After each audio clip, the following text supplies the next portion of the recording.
Good day, everybody. Hello. I have to open the doc. I know, John Speed, you added maybe our only agenda item, but maybe there's a few more that poked up. The agenda items have grown. There's at least 3, I see now. Yay! All right.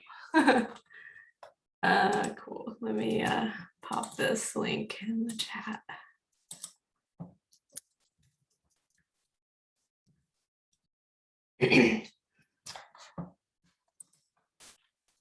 Michael, is that you or your twin? You said you weren't going to make it today.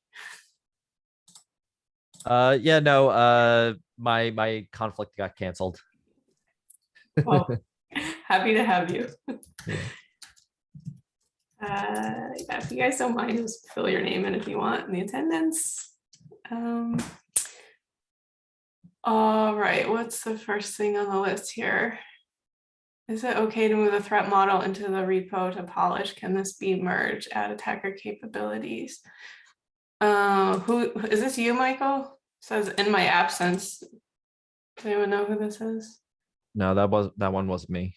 All right, let me share my screen and then people aren't looking at the doc. There it is.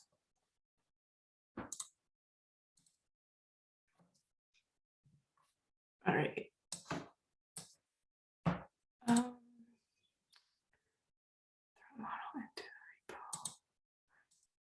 We had another repo, I thought, where we were, maybe that was just for attacks.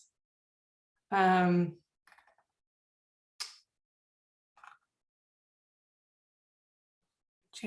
looks like this is Jan's. Okay, well, Jan, if you're not on the call, and I don't know if we can all look at this quickly over the Zoom call, but it seems reasonable, but maybe just we'll take a look after the meeting and figure out what to do with this. I think, yeah, so John Speed, we've talked about like having another repo for attacks. Have you all discussed like having a broader threat model in the same sort of thing?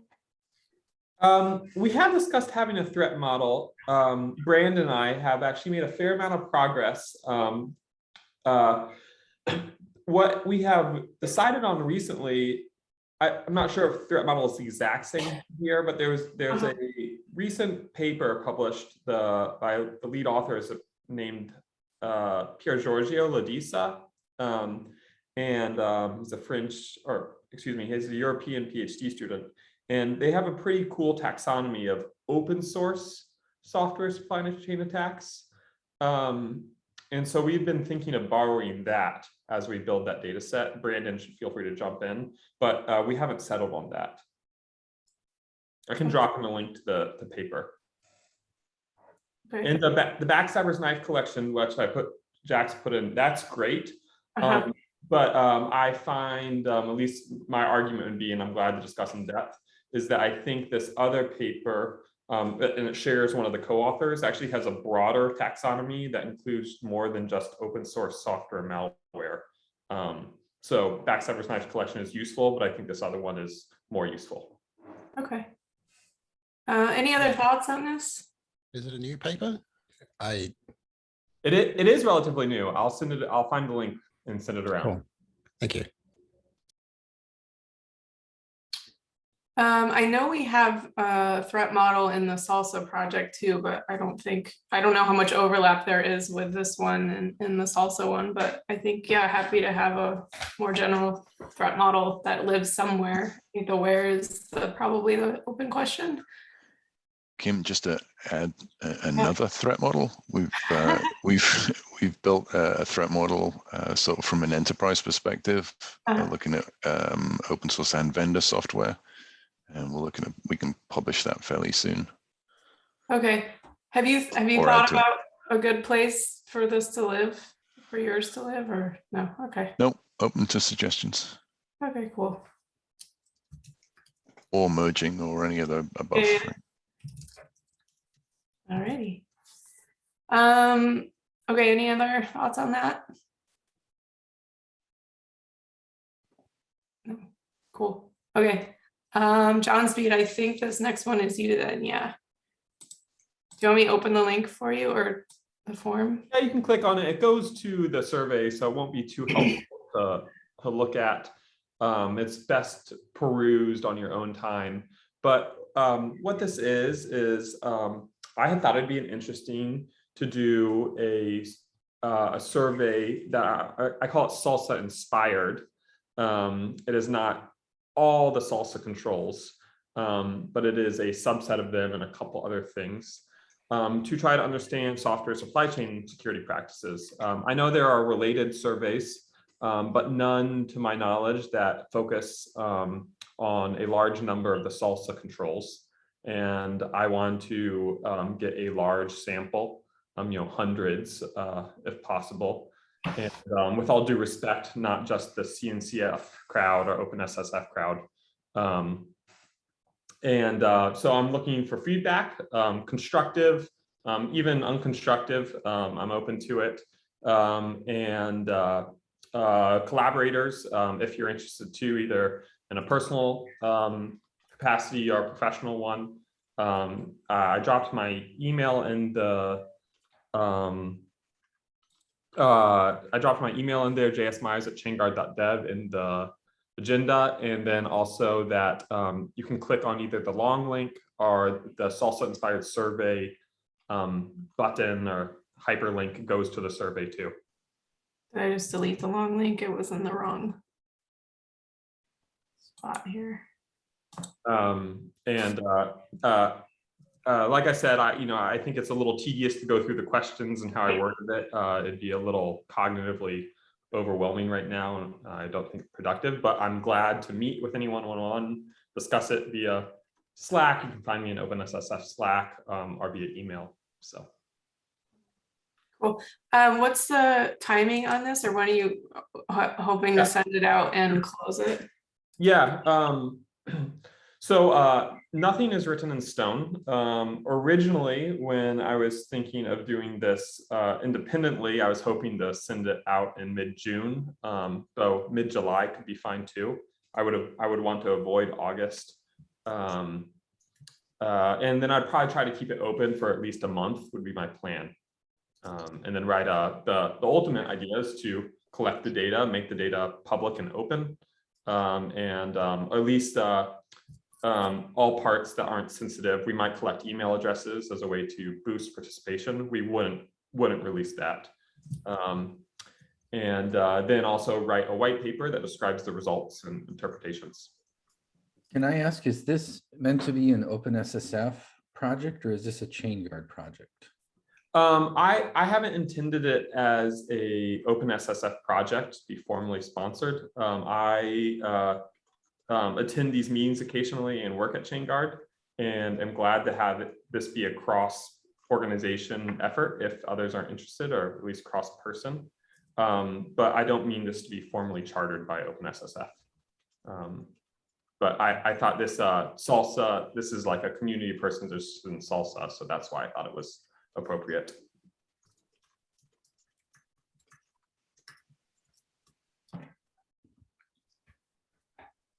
Michael, you're muted. Oh no, I sometimes just move my. Don't worry about it. Not talking. Sorry for calling you out like that. It just. Cool. Any other questions for John Speed about the survey? Any other surveys people know about that maybe we can share around or fill out or look at? All righty. All right, go ahead. Oh, sorry, you said thanks. Thank you, John Speed. The last item on the agenda is the scope of this working group. Michael's prepared a document to kick off this discussion. I know that there's been discussions at the TAC level too for the foundation, but I'm not sure what the current sort of status is of all that. If anyone from the TAC is here and wants to provide an update, that could be helpful. If not, we can try to get an update somehow.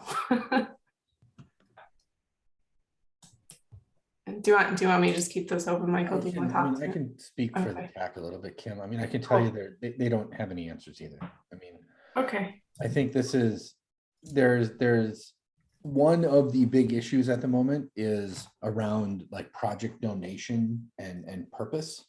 And what does that look like? Should the TAC take all projects? Should the TAC be selective?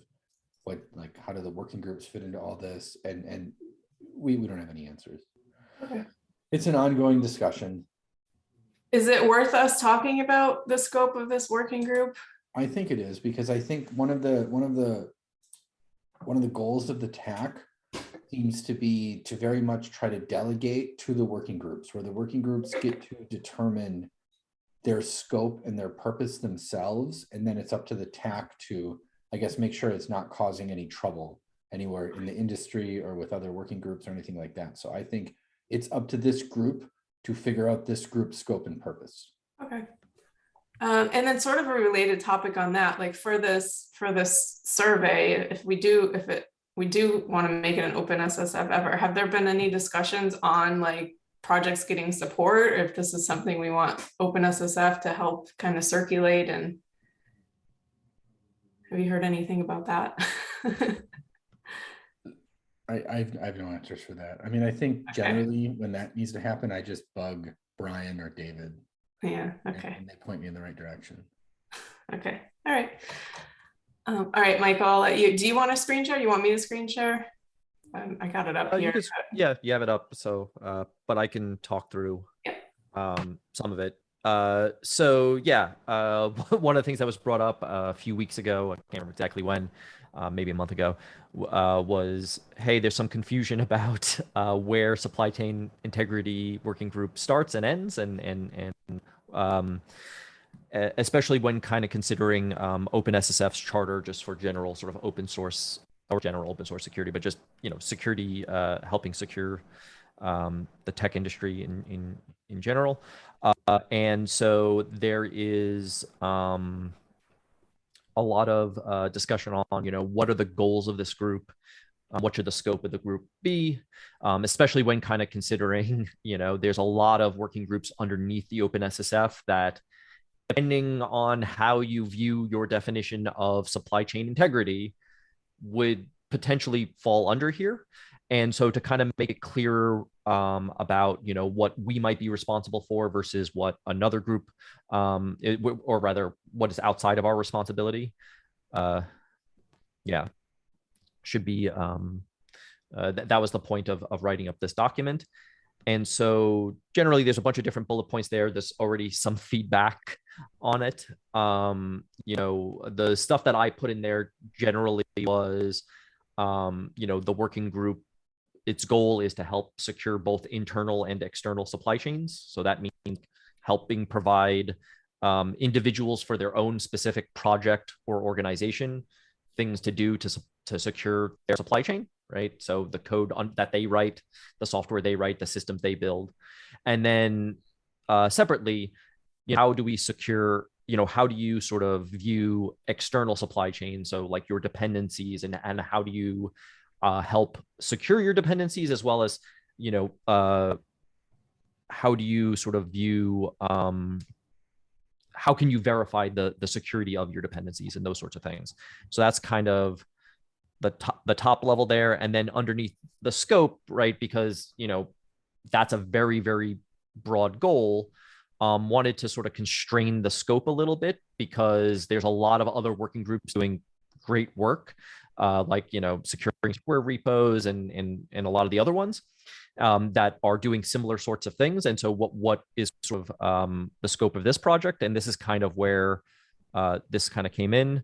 So, you know, there's going to be some software-based projects for securing source and artifact production. Actually, I should change that. It's now Fresca. You know, any sort of framework. So this is stuff like Salsa. In the previous discussion, like collecting data on supply chain attacks and vulnerabilities, that's definitely within the purview of this group. And then the other one, which I think is maybe good for discussion here, is how do we coordinate with other groups because it does sound like a lot of other like we are consuming what a lot of the other groups are doing. So the rules that are coming out of securing software repos and identifying vulnerabilities and a lot of these other things, I think we are going to take those rules and how do you apply them in a supply chain security context. But I think that's kind of, I think, one of the big open questions. And then I also sort of listed some anti-goals of just, hey, even though, a misconfigured firewall rule might lead to a supply chain security attack, we're not going to tell you how to secure your firewall. We can't make the scope that broad. And we also don't want to invade the scope of other OpenSSF working groups. We'd much rather just sort of collaborate with them. Yeah, and we don't want to redo any other work that some of the other working groups are already doing. I think that's kind of, that was sort of my goal in writing this. Questions?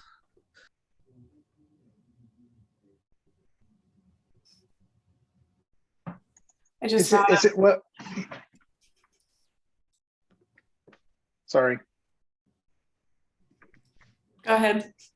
Sorry, I was just saying, is it worth in the scope document explicitly calling out the other working groups that we would be consuming the deliverables of?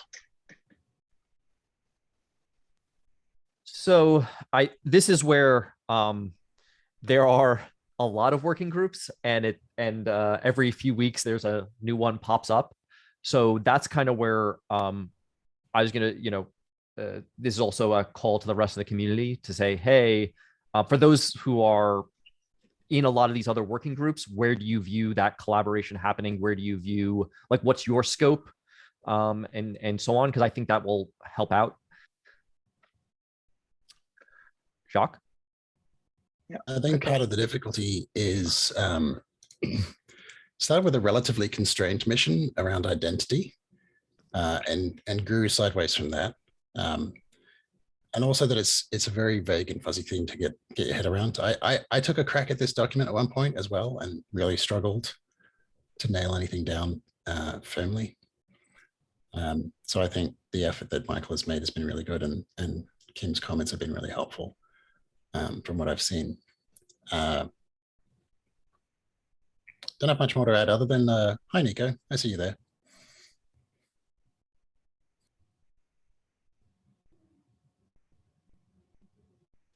I just had one idea for an addition. Curious what folks think about this. Is we hear a lot of people looking at things like Salsa and Fresca and how to best apply it and what their experience has been.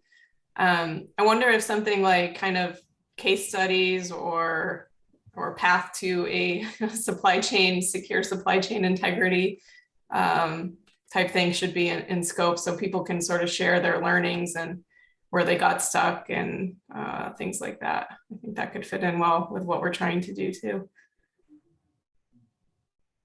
Another, Jacques, you can go first. Yeah, I'm a big fancy using the hand.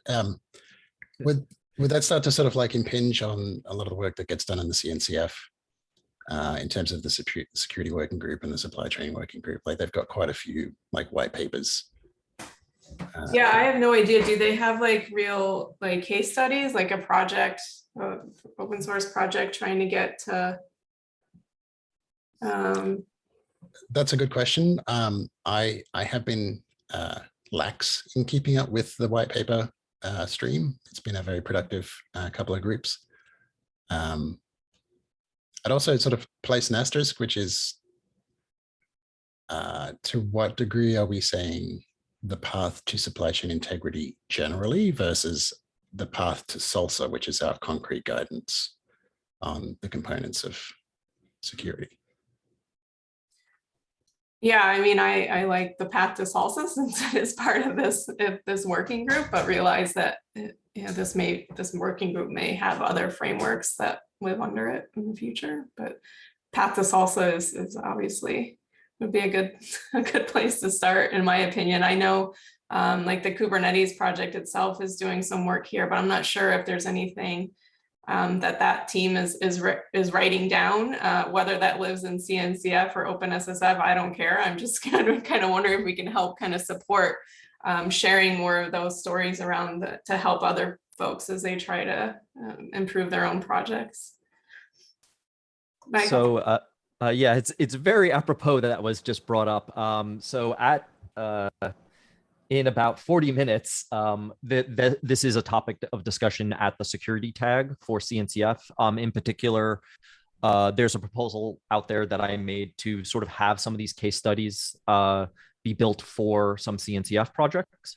In particular, one of the things that was discussed at KubeCon Europe, I wasn't there, so I don't know all the details, but one of the things was specifically that was to actually have to do supply chain security for Kubernetes and have the security tag take on a role there, applying the pardon me, applying the reference architecture to something like Kubernetes. So once again, the reference architecture, the CNCF reference architecture, which what Fresca is based on, was officially released on at KubeCon, or sorry, Cloud Native Security Con, one of the co-located events one of the co-located events that was happening at that time. And so there is stuff happening on that end. And actually, that was going to be also my next question, which was, how do we want to view working with other open source communities and other open source groups, especially those that fall literally under the Linux Foundation umbrella? Because I think that there is, I know at least from the CNCF perspective, the big thing is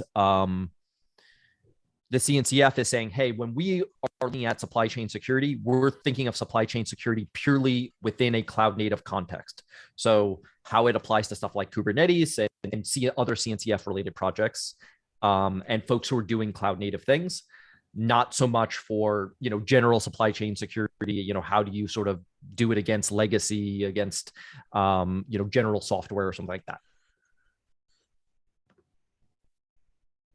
John? Yeah, I guess just a general comment, right? Or maybe just finding where this lands, right? If I look at the integrity working group, what I was trying to figure out was, are we looking at the integrity of the supply chain? And when I think about that, I'm thinking about the identity and provenance of the materials going through it. So looking at attestations and making sure that we built that out when we were doing Fresca. And that as a focal point rather than kind of a danger or opportunity of looking at it as much more of a wider end-to-end, software supply chain group. Because my concern about doing that part is that, we do end up pulling in these other groups or pointing to them. And whilst I think it's beneficial, I think perhaps missing in that, if you were an enterprise or someone coming to supply chain, this is what you'd have to do. This is everything you'd need to think about. This is everything upstream. You need to bring in scorecards, attestations, validating software before you bring it in. Huge amount of ingestion and Fresca, and all the attestations. I mean, it comes into like the super group of everything we've got within the OSSF, right? But it's trying to find that balance where we provide that detail. And I think the benefit or the focus so far has been on the integrity piece, over and above that more generic, what do you do with supply chain? I think that what do you do with supply chain piece, maybe that's a different group or a different body of work. And I think, Jacques, you were pointing out that, there's some good stuff at the CNCF, but I do also think that's missing just how do I get up through the different levels of SALSA, or how as an end user you'd use this stuff. And I think there's different bodies of work that are being done at the moment to try and provide that capability. Maybe that is a different group again. So I guess I'm just pointing out different areas of focus that could be brought to bear and dangers if we pull it all in. I hope we don't end up this being the one where it's just all things. Although it'd be quite cool to be part of that. Yeah, I agree with scoping this more narrowly is a better place to start. I'm not sure if we can add more wording to make that more clear. In this document, yeah, even just very early on, some of you were in our very early meetings, like we just spent time getting presentations from different projects about challenges they were up against and where they're struggling. And I just think if we could bring some of that back into this working group, like, hey, I'm a project and I'm trying to harden my integrity of my supply chain. Like, here's what I'm trying to do. And I think that would be super, super valuable. Yeah. Michael? Yeah. So I think that there is so I think like one of the big things that I think we still need to answer is one is what is the scope of supply chain security in general, and then how does it apply to this group? Because John also brought up some good points. We don't want to boil the ocean here. At the same time, there's probably a lot of different as well as also not like clobbering what some of the other groups are doing. It's a difficult one, right? Because I kind of am boiling the ocean, right? I'm like, from an enterprise perspective, trying to do all those things. It's just shoveling all of that into a single group. It's gonna it drowns me already, right?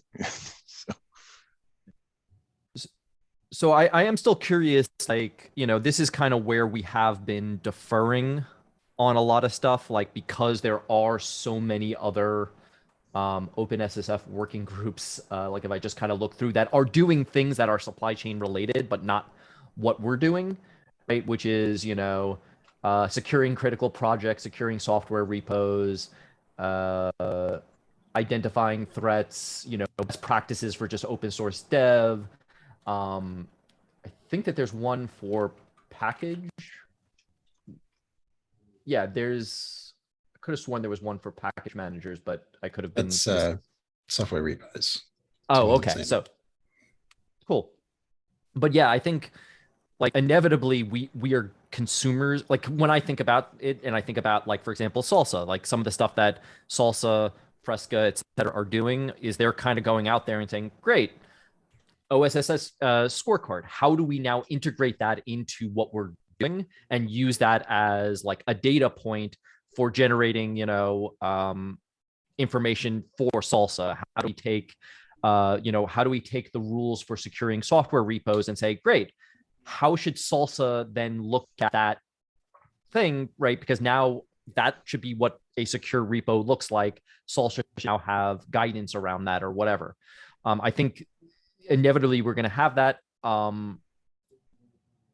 I think it's just there's some big open questions on, once again, right? Like we also, even just if we're coordinating with the others, there's so much work getting done.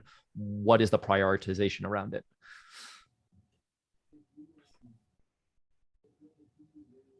Aaron? So it sounds like kind of what you're describing is like this organization or this group would be the hub, right? Whereas the other pieces around are creating some of that guidance.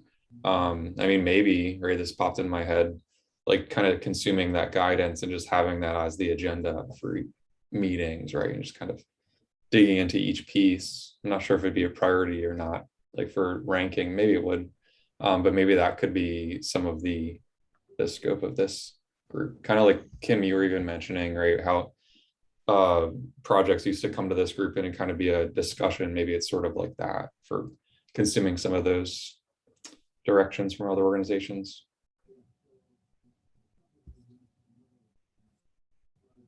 Yeah, I mean, it's interesting. I don't want to limit the other groups and what they're trying to do. I'm always just worried as people do good work and make everything better.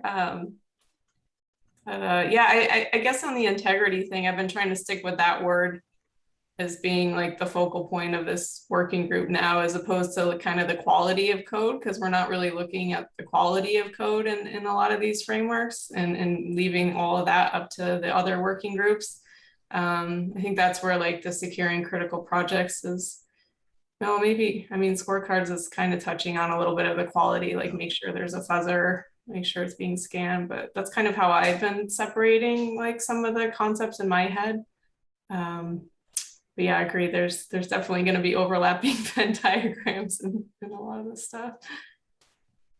I think to what Jonathan brought up, which I think is maybe just a way to help constrain it, is we think about it more from the perspective of provenance, integrity, and attestations, Mhm. right? So the idea there being, hey, open as scorecard is doing all this great, cool. Maybe we focus on how does that turn into an attestation, and how does that attestation get consumed?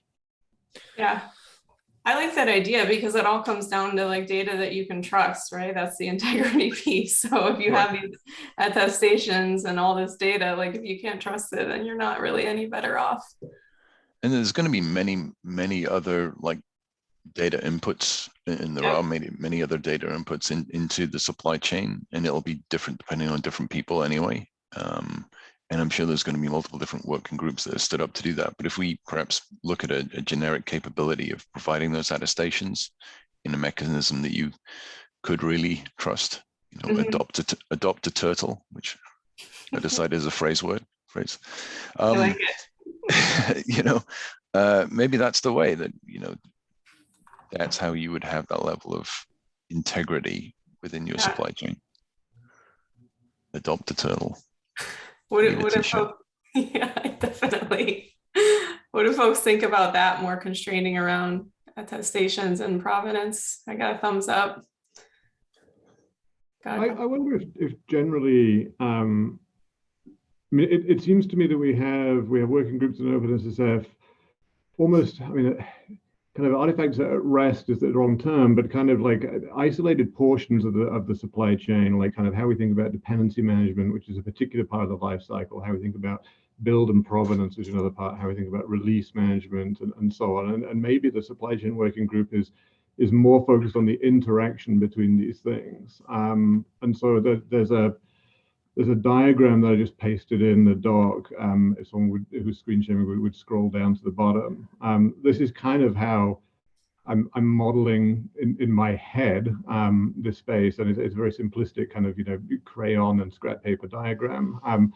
But it seems to me that we've got some areas of work which are fully contained in the blue boxes, like thinking about how we do secure builds and generate provenance, how we do vulnerability management, how we do dependency management, and so on. And maybe supply chain is how these boxes connect together, and in particular these yellow boxes which define policy. And I don't know.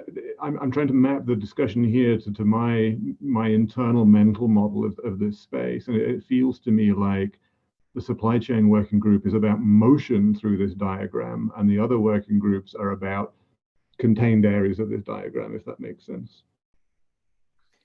Yeah, I think policy is a whole can of worms on its own, but like I mean, I sort of like the idea. It is sort of the motion across the supply chain, but again, coming back to that thing, you have to have the data to be able to do anything to make some of these decisions and apply any policy on it. And so again, going back to like having the focus be on the trusted provenance and attestations, I think is pretty in line with this, but it's a good way to kind of frame what we're talking about. Just my thoughts. Right. And I really like, there were some comments in the doc under goals, and folks had put some bullets about trust, which I've added some comments to as well. But I think the overall trust architecture in the supply chain, what are the roots of trust? How is trust conferred from one entity to another? And how does trust, how does trust move transiently through this diagram, particularly where upstream supply may be, a large untrusted area, and your build, your core may be a highly trusted environment. And so I don't see that work overlapping with other stuff in OpenSSF at the moment, just establishing the overall trust of architecture, the roots of trust, how trust is established and maintained over time, and how trust flows through this diagram. It seems to me that that's a gap, and in looking closely at SALSA and trying to figure out what entities in the supply chain could make credible statements about SALSA compliance. We have a trusted builder, and it's our trust in the builder which allows us to believe assigned provenance. Well, what entity can make an attestation about source management control and source history retention practices? That's not the builder that can make that claim in a trustworthy fashion. So what is what's the entity that we trust to make those statements and so on? And I guess I see a gap here which supply chain could fill around the overall trust architecture. And I'm going to stop because I see a whole bunch of hands up, which is a red flag that maybe I'm going way off the reservation. Go ahead, Michael. Or John, No, sorry. John. Yeah, I kind of I like the idea of focusing on that trust element. I just want to place one point, and not to distract perhaps, but I do think there is a missing working group on how a user would use this stuff altogether, right? So maybe not dig into it necessarily, but how you would pull all these different elements together to actually secure your supply chain.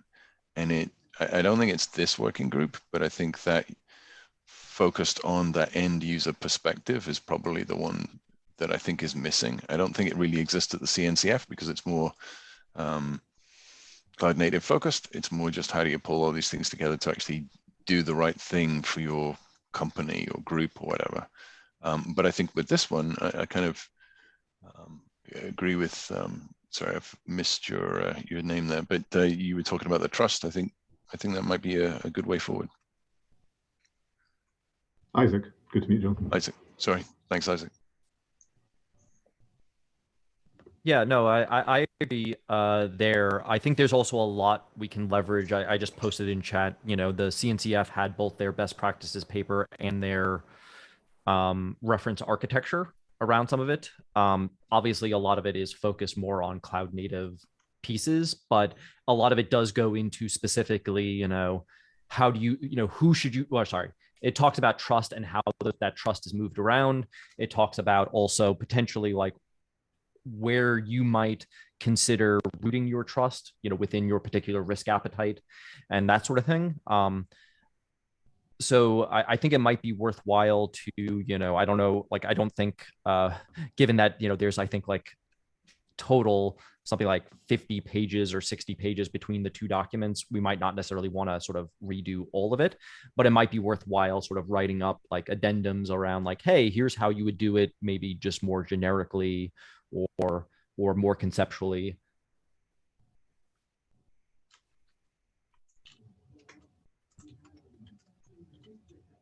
Jacques? Yes, so sort of noodling on that question of trust as one potential unifying theme. I read a tremendously boring book recently. I mean, this is in the nicest way possible for the author. I know they worked really hard on it, called Trust and Controls in the Cloud. I'll just post a link there. There were two things about it, though, that were really useful insights for me.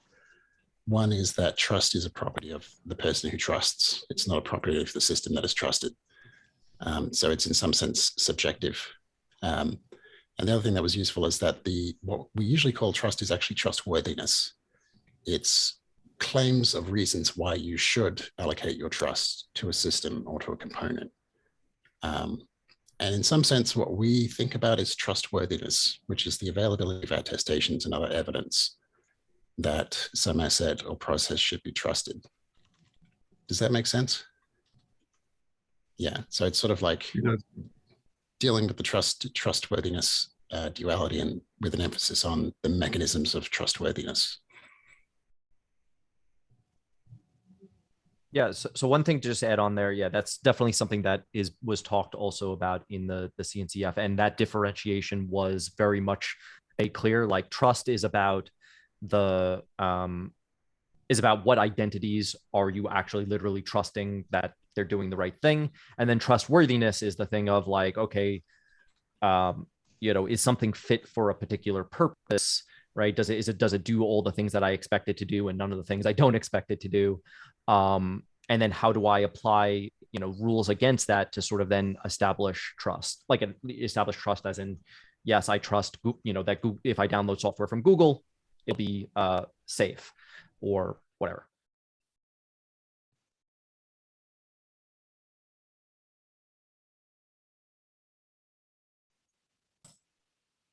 Cool. I think there is a useful common thread here around trust, which I think is worth exploring, and how trust flows within a supply chain, and what are the core entities that need to confer trust or kind of form a network of trust, and what are the roots of that network. I think that it seems fundamental to the operation of a supply chain like this, and I don't see significant overlap in the trust aspect with other OpenSSF working groups. Isaac, I see a couple of your comments there. Do you think we've in this doc you've added kind of the things you're talking about now as suggestions, or do you want to take that?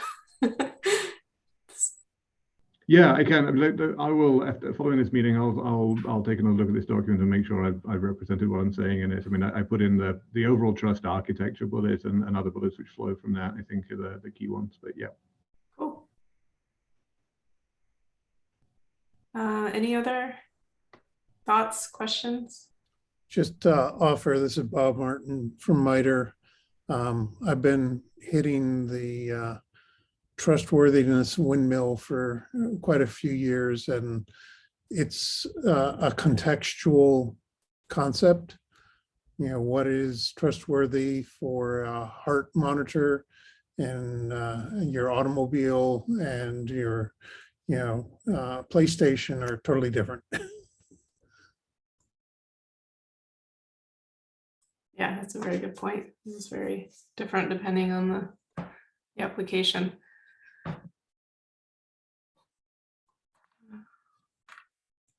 All right. Yes, I'd add one other thing. Like, this is a really freaking hard problem. Like, we're not gonna solve this in this meeting. So I think everyone going away and thinking about it and coming back with ideas is, I would say, encouraged.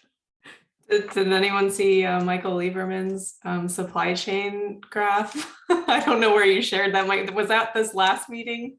I think it might have been. Yeah, it might have been the salsa meeting. Community. Yeah. Yeah. That was a It's that building hello from Bootstrap. Yeah.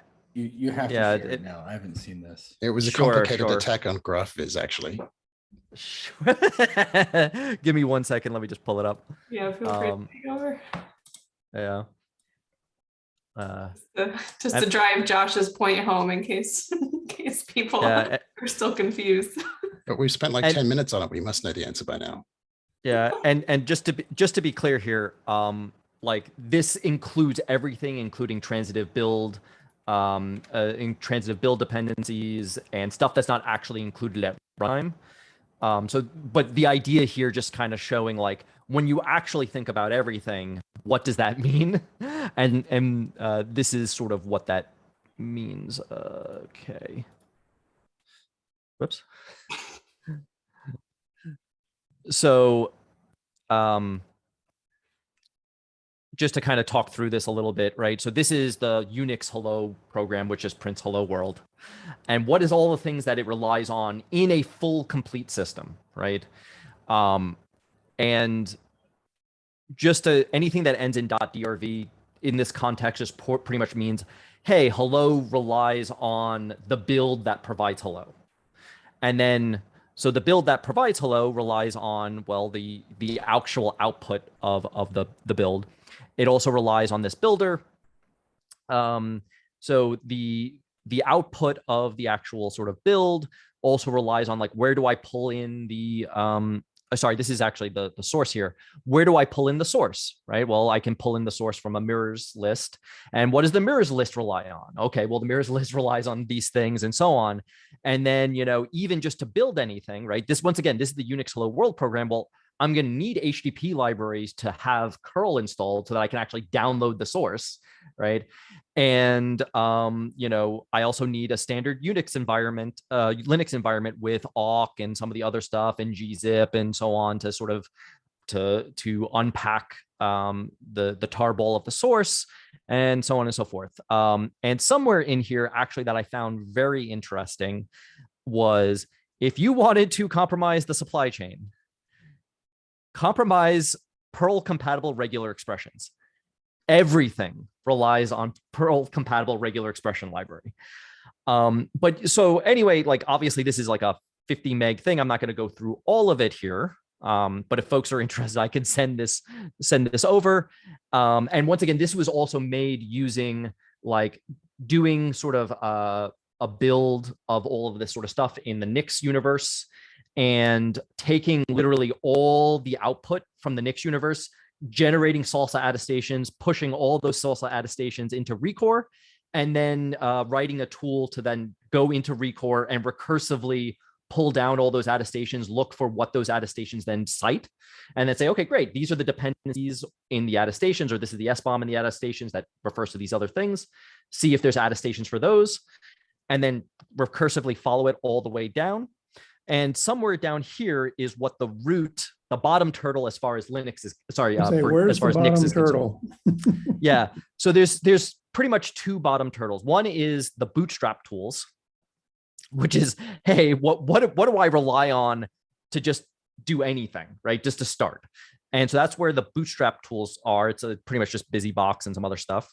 And then there's also something in here called the Stage 0 Builder, which is like the equivalent of, I don't actually know how it's originally built, but it's like the equivalent of like, this is a trusted minimal root compiler that then compiles other stuff upstream to then build the bigger compilers that you then use for, your normal stuff. You should turn this into like a talk, or at least record it somewhere, because I think most people don't realize how big this really is. And this is like flooding my mind with horrible memories from the early days of Linux. And like, I forgot about most of this stuff, and thank goodness I had, but I am writing the pitch for KubeCon this weekend. And also this was recorded in last week's Salsa meeting.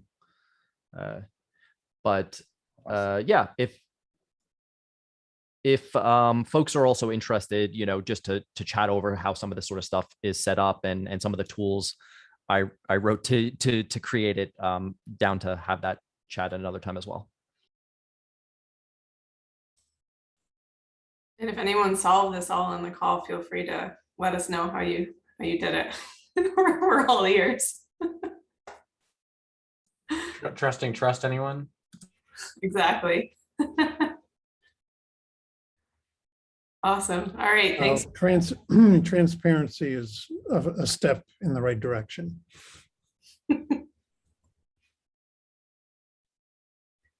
Cool. All right, I think that's a wrap. We can end a little bit early today. Thanks everyone. Thanks Michael for putting that doc together for the discussion. Have a good day, everyone. Secure those turtles. Adopt the turtles.